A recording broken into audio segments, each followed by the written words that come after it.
Helenvale in Gqeberha has to be one of the toughest areas in the world to implement urban projects. It has the highest number of gangs per square metre in the entire Eastern Cape province. Yet, for almost a decade, the Mandela Bay Development Agency has been implementing a wide range of interventions, from buildings and public spaces to counselling, training and support. It has rewritten how projects like these are implemented in township contexts, and it has managed to build bridges between gangs, residents, ward councillors and business. The Helenvale SPUU is the most complex and fulfilling project the Mandela Bay Development Agency has embarked on in their 17 years of existence. Helenvale is a township in Gqeberha which was planned in apartheid and is home to 21,000 residents in 6,000 homes. The residents are plagued with severe social and economic challenges. Despite these challenges, the team at the MBDA have been able to implement the program they call Safety and Peace through Urban Upgrading. I meet Debbie Hendricks, Operations Manager. She shares with us some of the insights gained through the project's implementation. George Jerry, a social facilitator, has been working at the MBDA. He has brought over 30 years of experience in political activism to create a model for a people-centered approach to community development. Development is not just about the bricks and mortar, it's about developing the person. We are not here to stop gang violence. That's the job of the police. We are not interfering in the gangs and those kind of things.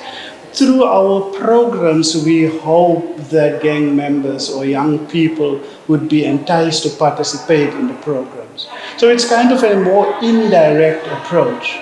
So we have no business to be in conflict with a gang member.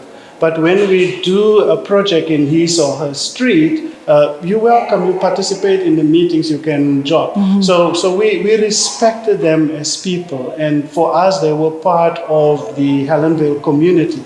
They are not separate from the Helenvale community. So in Helenvale, there was a lobby group of people that said, we are asking the president of the country to come here. They wrote him a letter and said, come and talk to us.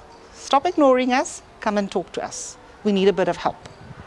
And it wasn't a government department or the municipality, it was ground roots people, aunties and uncles that had interest for their kids that said, is there not something we can do? How can we just be bystanders? It's going to take all hands on deck, and that you can only moan at the government for so long.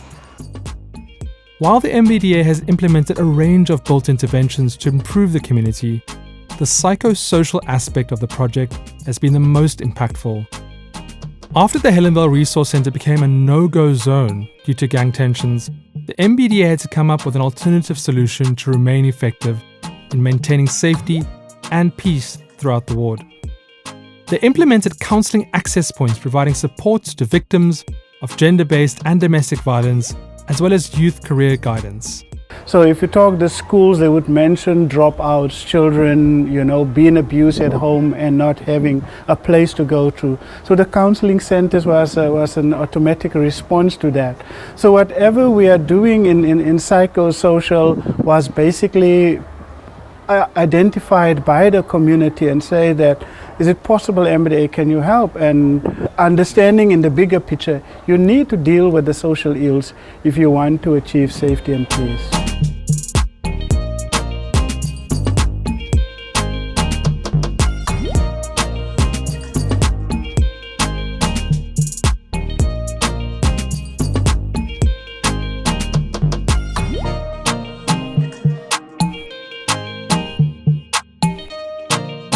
So there are people at the bottom area that will never come here. The people from the top area that will never come here. So when we said, but the projects were all over, and the projects are for everybody. So we had two options. We had the MBDA building or the stadium. And we were looking in terms of what is more resourceful, and we came to the stadium. It came at a time when the projects has halted.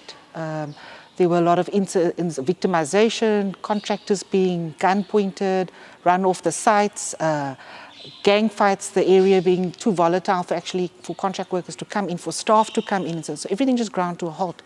And we then got brutally honest with the community to say, this is yours to lose.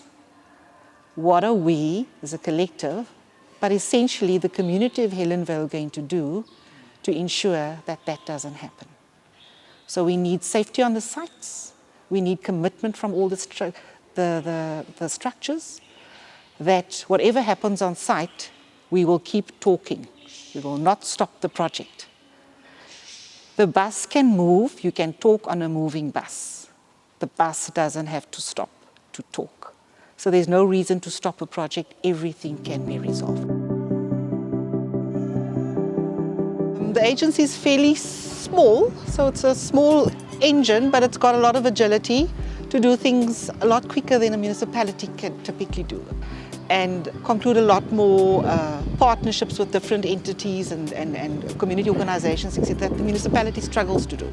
So over the years, there's been a number, obviously the KfW Bank being the main funder, but I mean that's led to other initiatives like with GIZ, but the government departments, the Department of Education, Department of Social Development, I mean, they are funding some of the counsellors at the CAP centres, which is the counselling access points that we have at schools and at the police stations, etc.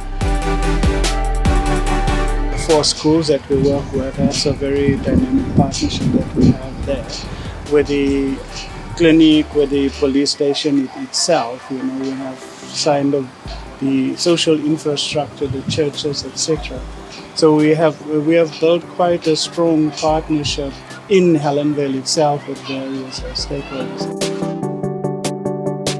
Partnerships or collaborations, they're actually hard work.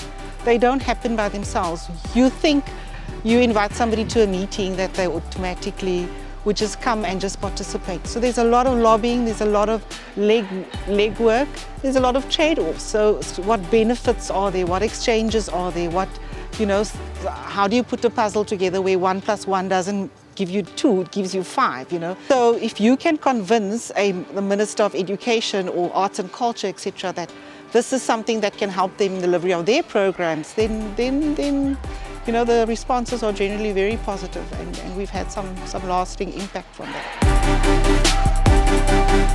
It's footwork, you know. It's meeting people, asking people for meetings, visiting them at their houses. So it's trying to open that up and bring everybody into one space. You can have one ward where the ward councillor is very lax and he gives you kind of a carte blanche, do as you please, interact with the people. And you can go to another ward where a councillor is that everything must come through me, you start with me first.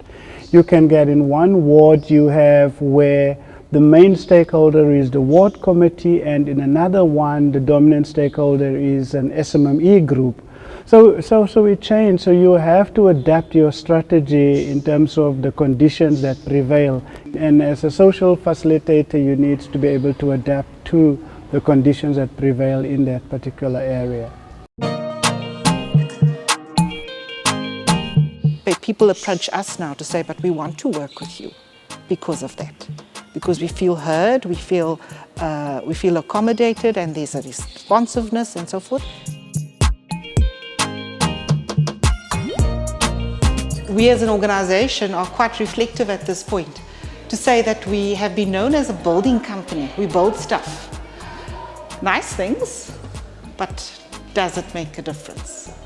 And the honest answer is maybe, but not always, and certainly not in the ways that matter. Yeah. So I feel like, you know, the experience that we have in Helenvale has really added to our skill set and to our knowledge base. And that you know, if you can do this in Helenvale, then you can really do this anywhere.